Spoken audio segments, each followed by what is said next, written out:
drops the ball. What are we doing? Hmm. So, I mean, it's not, nobody died. If somebody had had a heart attack, then it would have been a legally challengeable position, and we could have probably done worse to this poor kid. But my point is this: what is it that makes this guy think that he sees these people who are protesting and he thinks, oh, these faggots or whatever his craziness is, and he goes and he does this action, which is just heinous? And I don't really have an answer to that, because there's always a bunch of wackos and always going to be crazies and people who have guns, for hunting anything with a AR-15. This is nuts. This is just crazy. So one of the truths, I don't know if you saw it, but it's the whole truth, which is truth with bullet holes. When are we going to deal with that? I mean, there's truth behind that. People die. Right. And they don't, and then the adjudication that comes to that, the other end of it, when anybody walks, it's just, I just don't get it. I don't really want to pay for somebody's life in prison, but I don't want them killed. It's not going to get the other person back. We all know that. So these conundrums are what I wrestle with as an artist. When I try to think about how can I do something that will draw attention. It's kind of like a combination of advertising and or at least using the tricks of the advertising trade as and I'm not talking about billboards, because I think that has become kind of a flash in the pan kind of draw as something for presenting organizations to say that we can show your work. Yeah. And it's something close to those formerly abusive places that say, oh, but you're going to get so much exposure. Oh my gosh. I want to just walk away. That's sort of the thing where, I had a meeting today about it, and, I call it a shotgun meeting, where I'm here, I'm thinking like, oh, okay, this is what I have to offer. We're on the same page. Let's talk it through. This could be a collaboration, a partnership. And it was somehow a different tone. And this meeting's been pushed back a couple of times. And I'm like, okay, so why does this feel like I'm auditioning? I don't need to audition, and I say that with all of the ego and stank attached to it. It's just like, I've been doing this podcast and, for 4 years or, over 4 years at this point, but I've been a podcaster for nearly 15. So it's not like I'm one of these, as the 90s would say, one of these new jacks, but I've been around for a while in it. And, going to it, just sort of that, I think that correlation, the truth in this art, as a title, one, it was kind of a play on something I heard Kevin Smith say in a podcast. And I was like, okay, it sounds super pretentious. I like it. I think it's funny. But also it really resonated with me because of the Trump thing about talking about Baltimore is just a city with rats. And I'm like, evil. And I'm hearing this all the time, right? For pretty much through college. So now almost 20 years, and maybe more, of the place that you're from with the people that you love and the people that you care about. They aren't good, but we're going to call it something different. Baltimore is a city that is predominantly Black. Yes. We don't show that externally. Yeah, we don't show that externally. That's one of the reasons why I wanted to go to Philly. But we don't show that externally. We rather show these different elements because it's a little bit more sanitized. And folks that are doing things that are more reflective of the community here, we'll throw you guys a bone. We'll give you a little exposure here and there, but we're going to underpay you. We're going to represent you. And that's sort of what it is. It speaks to sort of the larger thing. So my thinking is, through interviews, I let people say what they want. It's within a framework. I let people that's the beauty of podcast, period. And being independent in it. There's a lot of these weird dudes that have the same microphone, same setups. And I'm supposed to believe, and we're supposed to believe that, oh, you guys, got it out the mud. You started from the bottom. It's like, no, you have financial backing. And your message has somebody's nipples hard. So that's what's going to happen. And so me being, relatively independent, little funding here and there, but an independent voice, it's just like, well, I'm going to talk to these people. Well, we don't think they're hot. We don't think they're interesting. Well, I do. Well, how are you curating this? The way that I want to. And what comes with it is what comes with it. Well, I get that. And I think that, a large part of the growth of citizen journalism is phenomenal. And I should tell you, though, I took my kids out of school after 9/11, and we went around the world because we could, and because I wanted to show them the world that this is the time to say the world will embrace us, and they did. About when we got back, of course, it was the shit show. But as we did that, and now I'm seeing what's his name, Giuliani, going down hard. Woohoo! You didn't hear me. What an asshole! But my whole thing was, let's expose the kids to the rest of the world, and I think it was a great experience for both of them. It's why my daughter specializes in contemporary Italian art, because she's been to Italy many times, and part of that is because she's fortunate, but also part of it is because she worked really hard to do that stuff. Her specialty is Catalan, Maurizio Catalan, who is sort of the modern, I would say, heir to Duchamp, really carrying the torch of conceptualism. And I could wax poetic about his work for hours, but the bottom line is that you need a fresh outlook, and being independent and being an independent producer is an uphill climb. Mm-hmm. But it's very hard to look at it when you have to eat by it. It's very difficult. I mean, growing up in Philadelphia, all of our influences were Black. I mean, West Philadelphia was predominantly Black. It was University of Pennsylvania. My father was a professor, but it kind of was.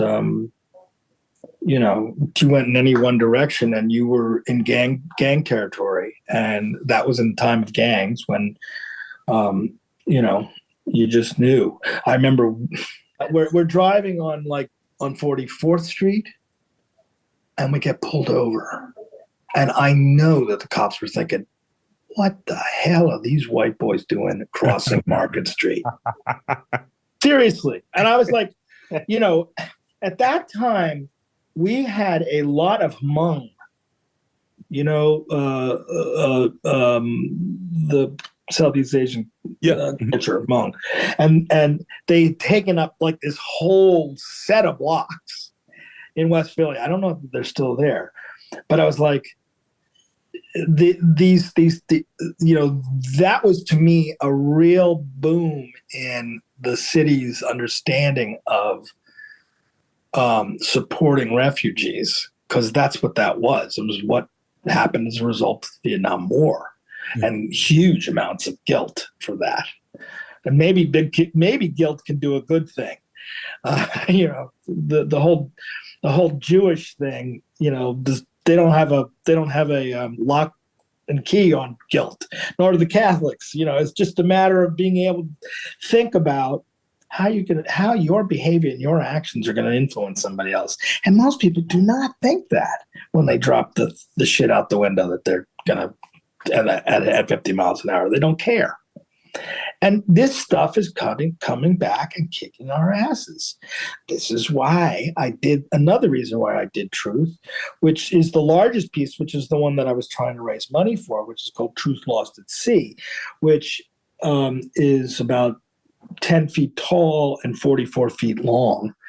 And the word truth, but it's to be on the water without seeing the platform that it's actually sitting on. So the platform is subsurface, and all you see is the word, as if to say you're on a boat and you see, what the hell? Did I just read truth out there? The closest thing that I can come to is actually Catalan, who did this piece called La Nona Hora, which is about the Stations of the Cross, I think, among other things. But it's for the Polish Biennale, the first Polish Biennale, curated by a Jewish curator who gets fired. But it's a piece of this he does everything in effigy. So it's all like these wax museum quality images. And this was of the Pope, of the Polish Pope. And he's in all the vestments and the crook and the little booties. And on the trail of his vestments is a meteor that has crashed through the skylight. So you think about this and you go, what is he saying here? Is he saying that, God like Zeus is like going, that motherfucker, boom, Yeah. Right? because the arbitrary nature of religion as a concept, or which the evangelicals cling to. I heard a story today by one of my old friends here who's talking about one of his buddies who became a brigadier general, which is like a baby general, I learned today. And one of the things that this guy did was, amazing stuff with telemetry, I think. Down in I think he was in the South Pole, and he was Murdo. Why was I telling you that? Space, the final frontier. I lost my train. It's all good. It's all good. So let me reset real quick. Yep. I have one last sort of like real question I want to ask you. Yeah. And I definitely want to hit you with these rapid fire questions too. Yeah, go ahead. I think you'll have some interesting takes here. Okay. So, and I have, like, it's funny, I have your email open, so I've been peeking back and forth as you've been describing things. There we go. I probably touched on everything I wrote in those things. So in it, talk about what's like sort of next, like working with a lot of diverse, like within a diverse projects or what have you, and really being a heady individual. Like, I feel like I've learned like a million things, which is great. I can actually act like I'm more interesting right now. But what's next for you? Like, what are like things That's that you? That's a good question, man. I mean, okay, so I mean, unfortunately, I have friends who are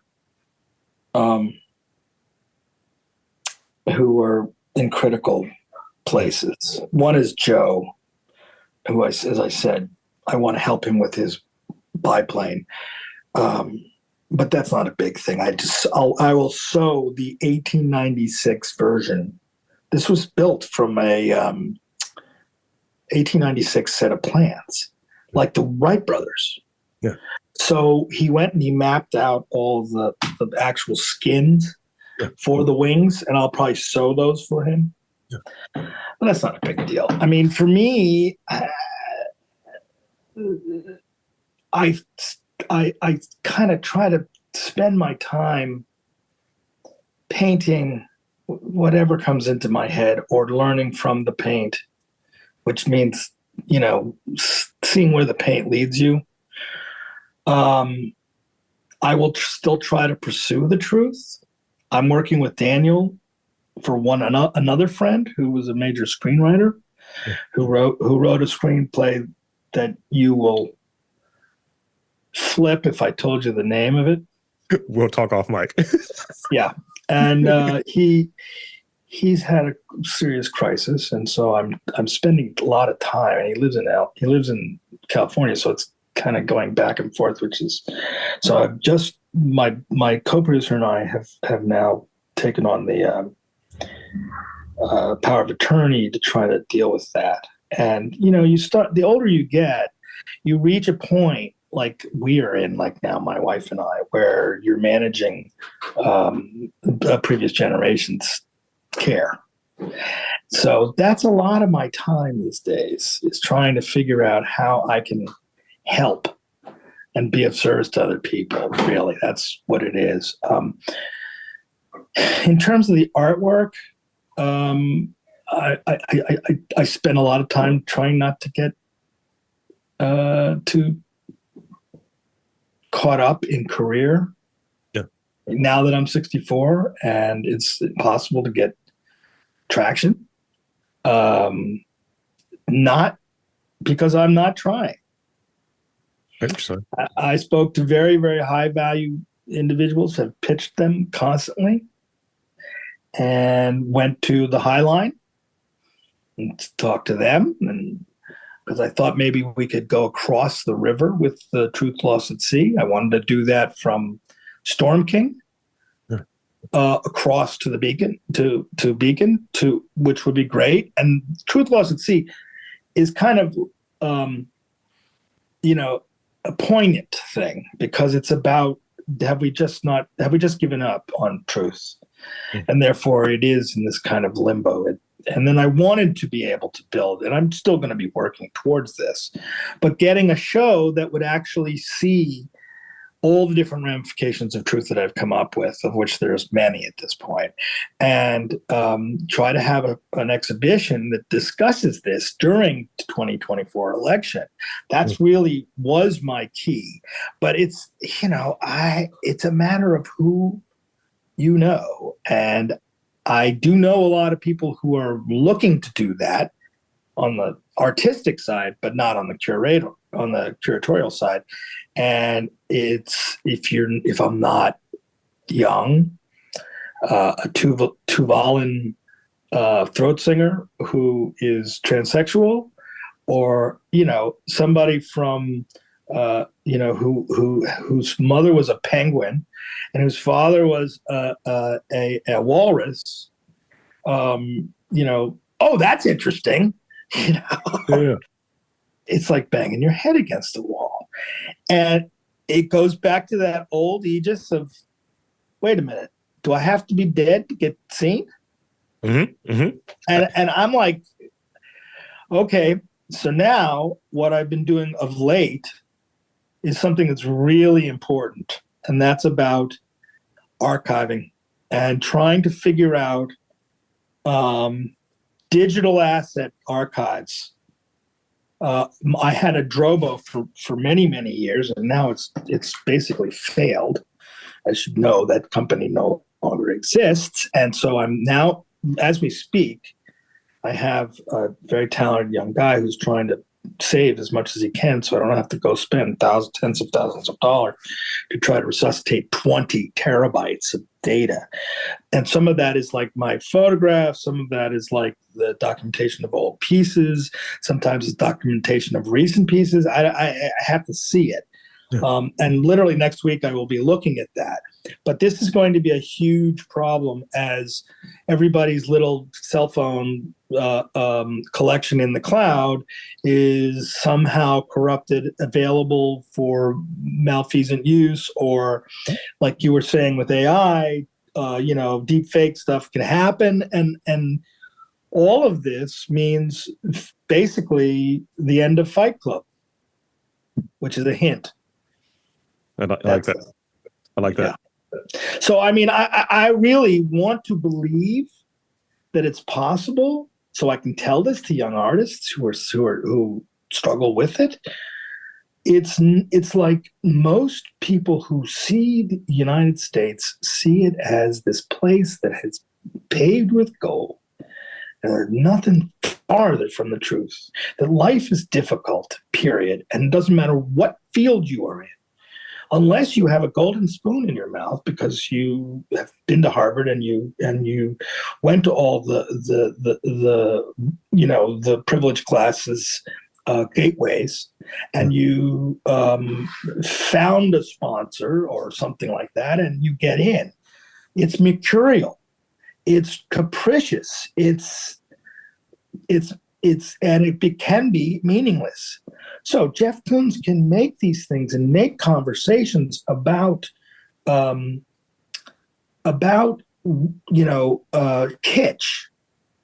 Okay, fine. That's a worthwhile thing to say. But what is it saying about the time? And it only talks about money Mhm.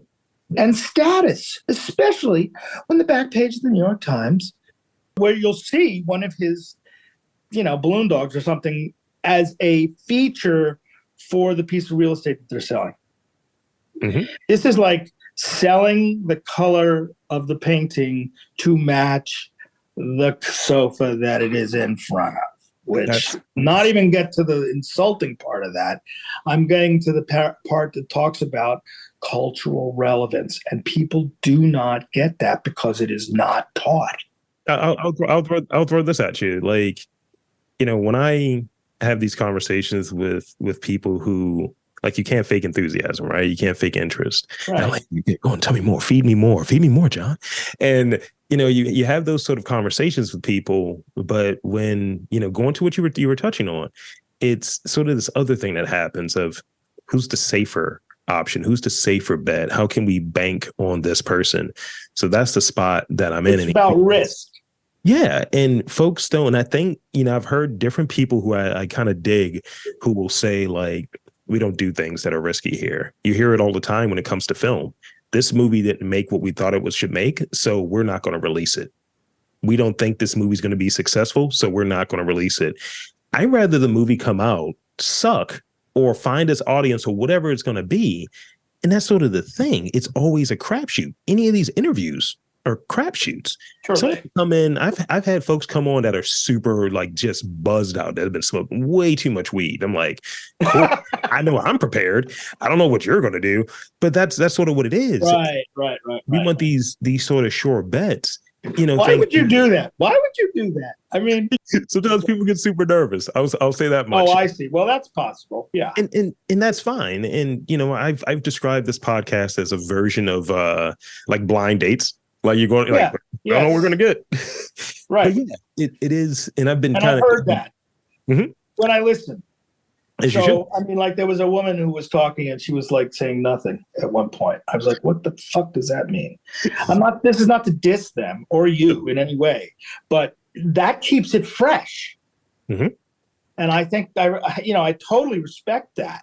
That's the same thing as I'm saying about Zero and about trying to understand, coming up with something that hasn't been done before. It's hard to do that. It's why I said art is work, and it's hard work, because if you're not just pulling something out of your ass, or you're just coming up with something that you think is particularly beautiful, that's one thing. But if you think that it has cultural purpose, right?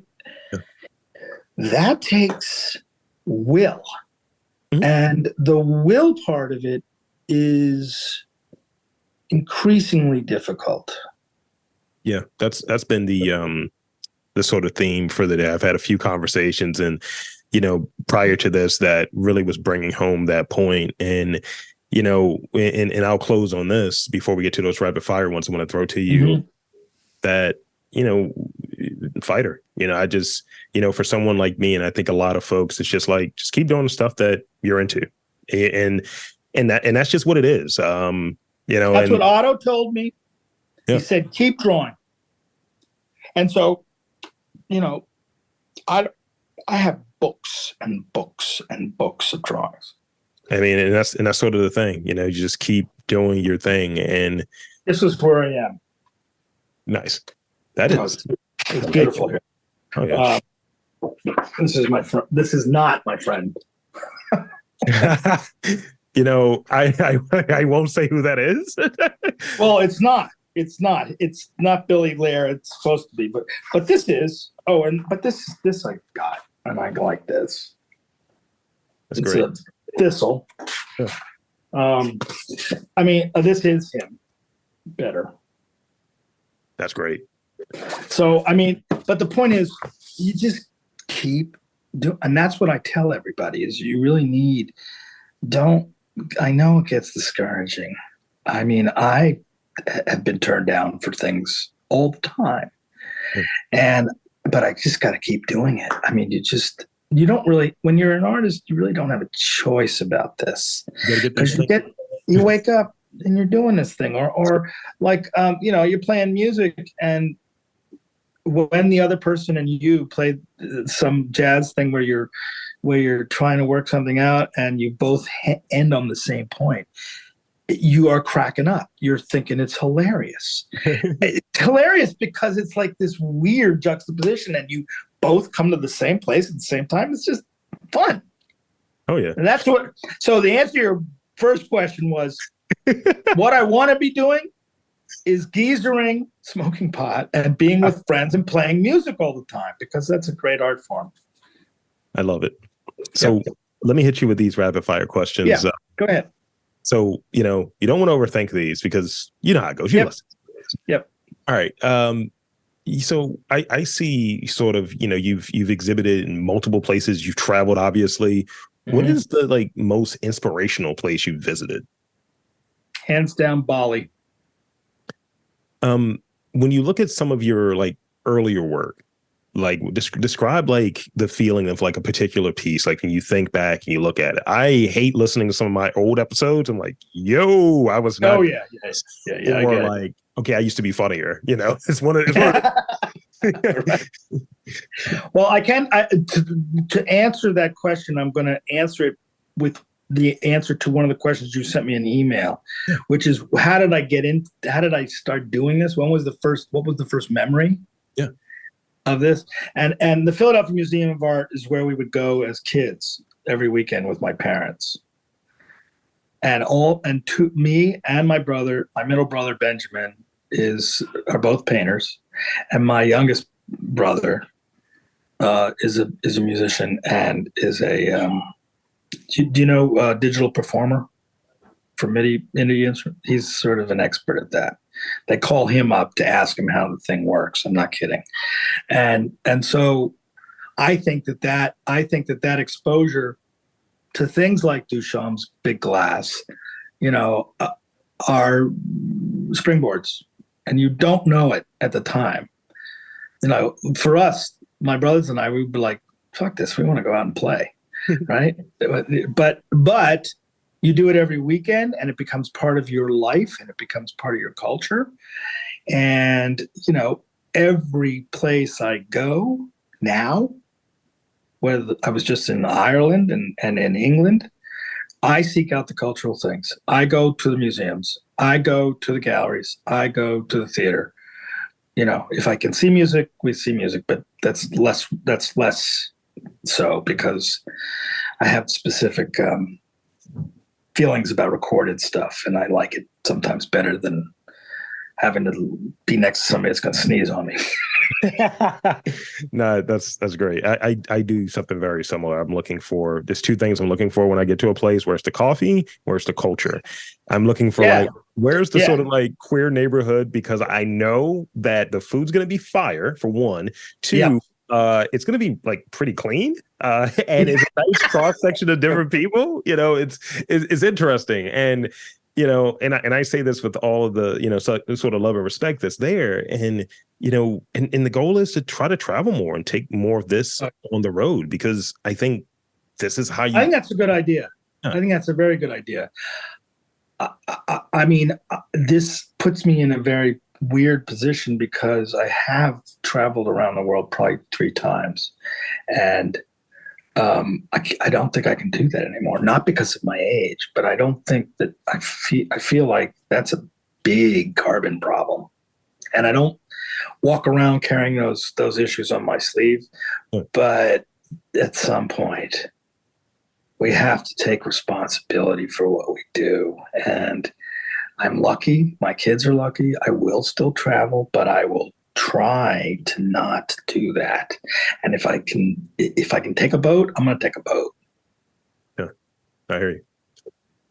So like we took an 8-hour ferry ride from Liverpool to Belfast, hundreds of wind turbines.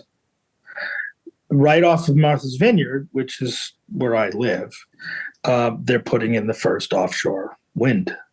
But the NIMBY response from the parochial side of the town that I live in is insane. Like power lines under the ground radiating something that will give us all leukemia. This is insane.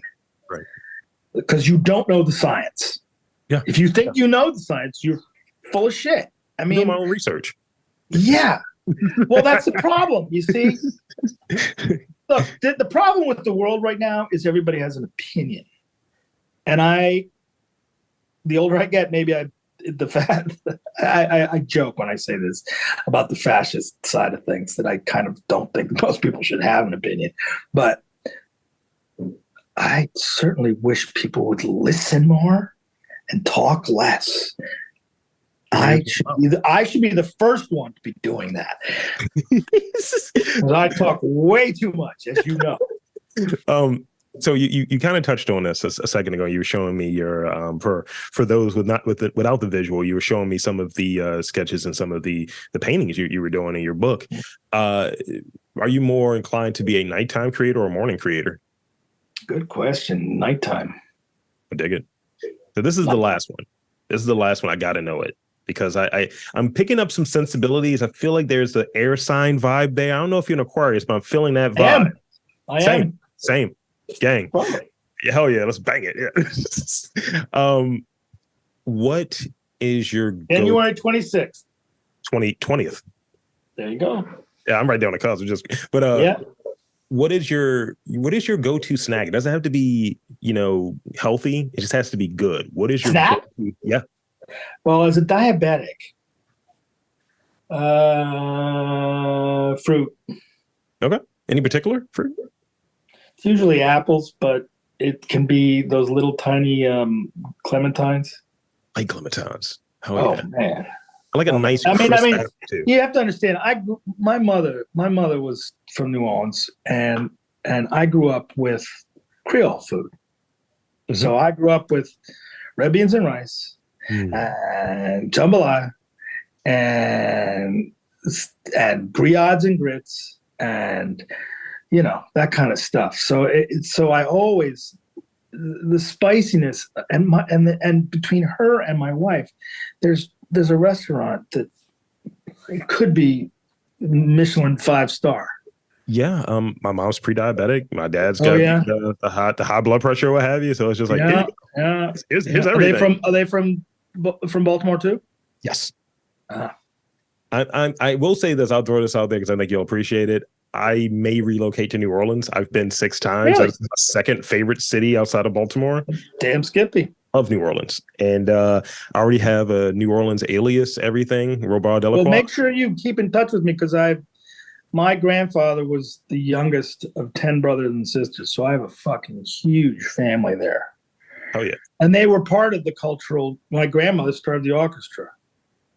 Wow. Yeah, a long time ago. She studied with, and I tell you this, she studied with the woman who was teaching Paul Robeson in the next room in Vienna. She trained to be an opera singer. Wow. Yeah. And that's how I got to Joe Papp, because she was also on Nixon's enemies list. Now my mother's gay, which is fine. And she's been with her partner for 4 years, who's somebody I deeply love. So both my mothers are cool peeps, and, fight the good fight, have long fought the good fight. In fact, if you want to see a great short animation of mine, if you go onto my Vimeo site, which is, I think, Thought Balloon Media, there's a piece called Lever, Lever, and it's a story, a very short piece that's basically archival footage of her holding my middle brother when he was probably about 2 in Woods Hole, talking about her reminiscences of why she got into politics in Philadelphia. And that's because she saw this guy when somebody who went to the polls said, I don't know how to do this. This is in the old days when you had to do levers and shit like that. And so she sees this guy and he says, oh, that's easy. All you do is this. He opens the thing, curtain up, and he votes for his choice in demoing it to this woman. And my mother goes, that ain't right. There's something really wrong with that.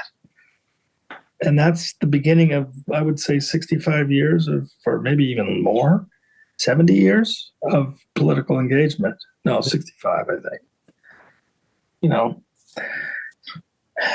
I think we need more engagement. I think people really, really need to, they need to listen to what is going on. I just